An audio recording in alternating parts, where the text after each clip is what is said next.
ಧಾರಣ ಕಾಲದ 3ನೆಯ ಶನಿವಾರ. ಸಮುವೇಲನ 2ನೆಯ ಪತ್ರದಿಂದ ವಾಚನ. ಸರ್ವೇಶ್ವರ ಸ್ವಾಮಿ ನಾಥಾನನನ್ನು ದಾವೀದನ ಬಳಿಗೆ ಕಳುಹಿಸಿದರು. ಅವನು ದಾವೀದನ ಬಳಿಗೆ ಬಂದು ಹೀಗೆಂದು ಹೇಳಿದನು. ಒಂದು ಊರಲ್ಲಿ ಇಬ್ಬರು ವ್ಯಕ್ತಿಗಳಿದ್ದರು. ಒಬ್ಬನು ಐಶ್ವರ್ಯವಂತ, ಇನ್ನೊಬ್ಬನು ಬಡವ.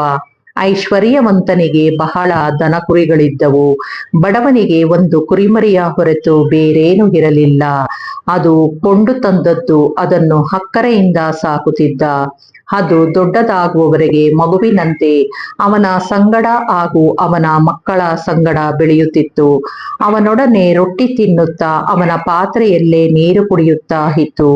ಅವನ ಎದೆ ಮೇಲೆಯೇ ಒರಗಿಕೊಂಡು ನಿದ್ರೆ ಮಾಡುತ್ತಿತ್ತು. ಒಂದು ದಿನ ಆ ಐಶ್ವರ್ಯವಂತನ ಮನೆಗೆ ಒಬ್ಬ ಪ್ರಾಮಾಣಿಕ ಬಂದ. ಆಗ ತನ್ನ ದನ ಕುರಿಗಳಿಂದ ಏನನ್ನೂ ಕೊಲ್ಲಲು ಆ ಐಶ್ವರ್ಯವಂತನಿಗೆ ಮನಸ್ಸಿಲ್ಲದೆ ಹೋಯಿತು. ಆ ಬಡವನ ಕುರಿಮರಿಯನ್ನೇ ಹಿಡಿದುಕೊಂಡು ಅತಿಥಿಗೋಸ್ಕರ ಅಡಿಗೆ ಮಾಡಿಸಿದ. ಇದನ್ನು ಕೇಳಿದ್ದೆ ದಾವೀದನು ಆ ವ್ಯಕ್ತಿಯ ಮೇಲೆ ಕಡುಗೋಪಗೊಂಡು, ನಾಥಾನನಿಗೆ ಸರ್ವೇಶ್ವರನಾಣೆ, ಆ ವ್ಯಕ್ತಿ ಸಾಯಲೇಬೇಕು.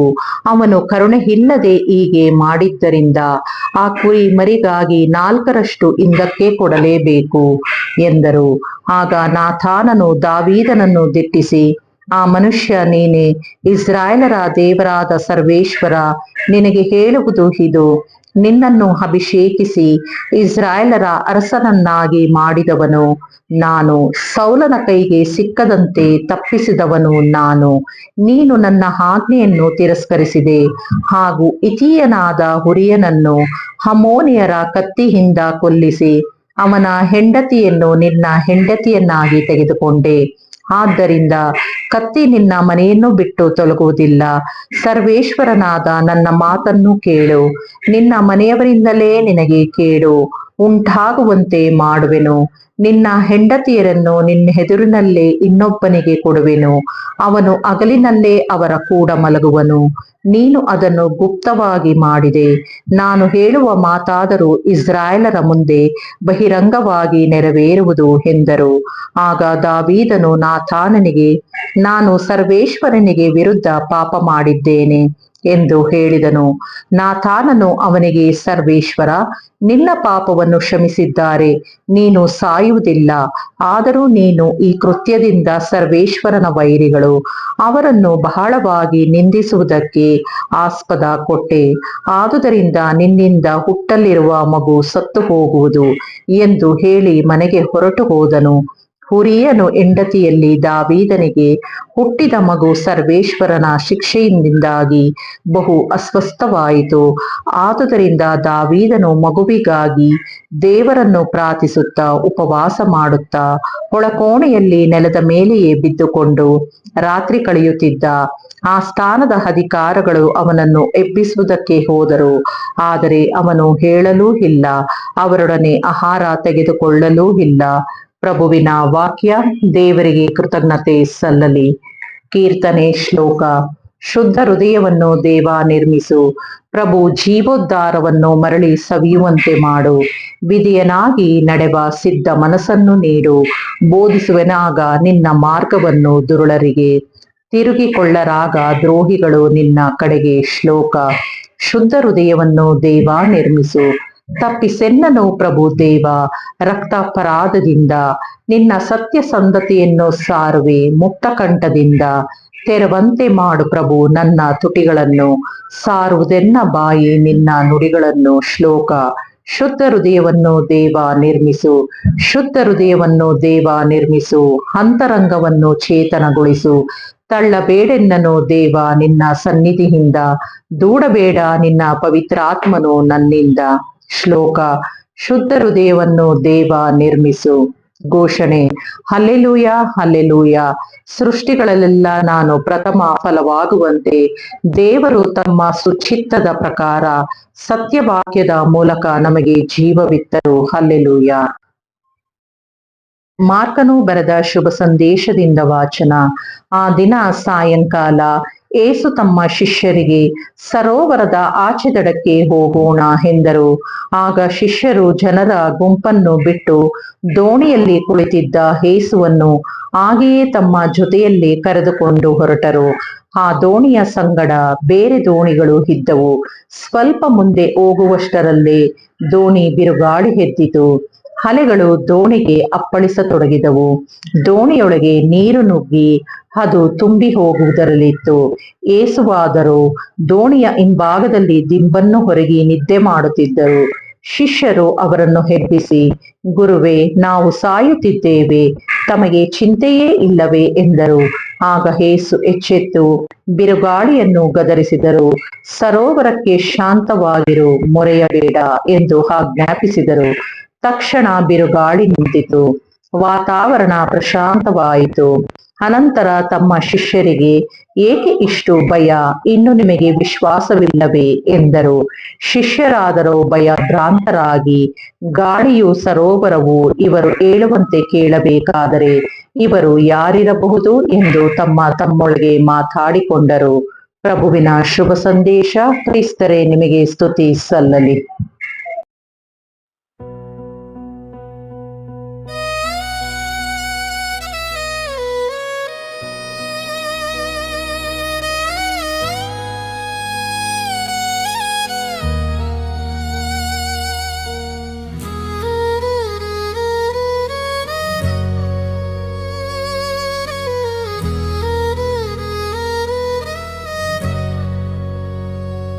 ನಿನ್ನಿಲ್ಲದೆ ನನ್ನ ಜೀವ ಶೂನ್ಯ, ಯೇಸುವೇ ನೀನೆ ನನ್ನ ಆಶ್ರಯ. ಪ್ರತಿ ಕ್ಷಣವೂ ನಿನ್ನ ನೆನಪು, ನೀನೆ ನನ್ನ ಆತ್ಮದ ಸಂಗಾತಿ.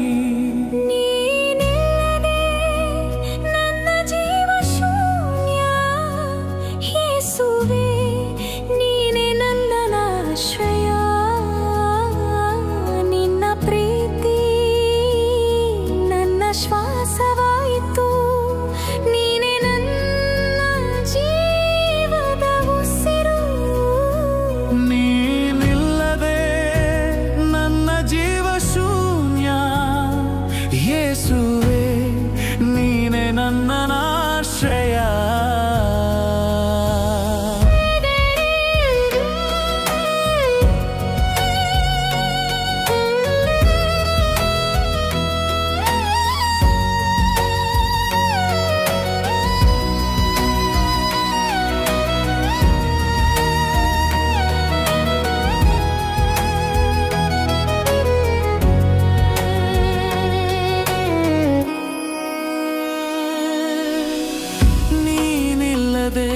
ನಾನು ಬದುಕಲಾರೆ, ಯೇಸುವೇ ನೀನೇ ನನ್ನ ಪ್ರಾಣ. ಸಮಯವು ಬದಲಾಗಿದರೂ ನನ್ನ ಹೃದಯ ಸದಾ ನಿನ್ನಲ್ಲೇ ಇದೆ.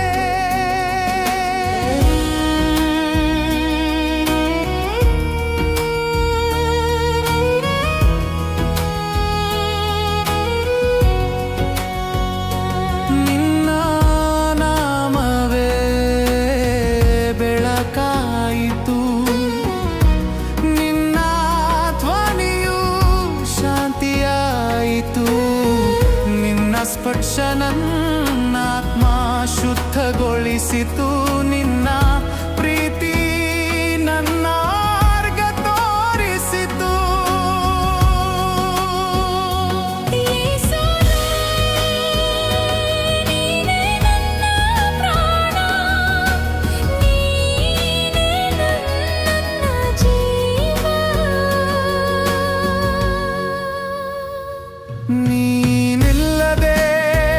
ನಾನು ಶೂನ್ಯ, ಯೇಸುವೇ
ಶ್ವಾಸವಾಯ್ತು ನೀನೆ ನನ್ನ ಜೀವದ ಉಸಿರು.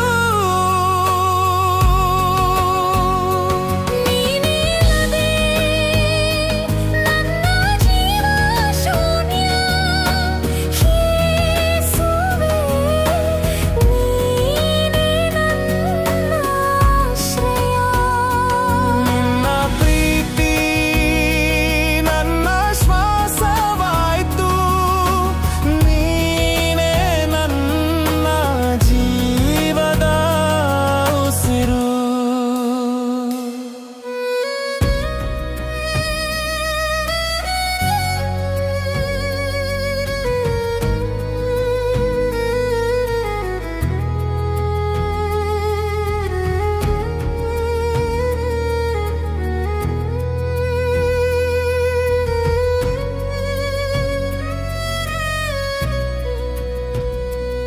ನೀನಿಲ್ಲದೆ ನನ್ನ ಜೀವ ಶೂನ್ಯ. ಯೇಸುವೇ, ನೀನೆ ನನ್ನ ಆಶ್ರಯ. ನಿನ್ನ ಪ್ರೀತಿ ನನ್ನ ಶ್ವಾಸವಾಯಿತು. ನೀನೆ ನನ್ನ ಜೀವದ ಉಸಿರು.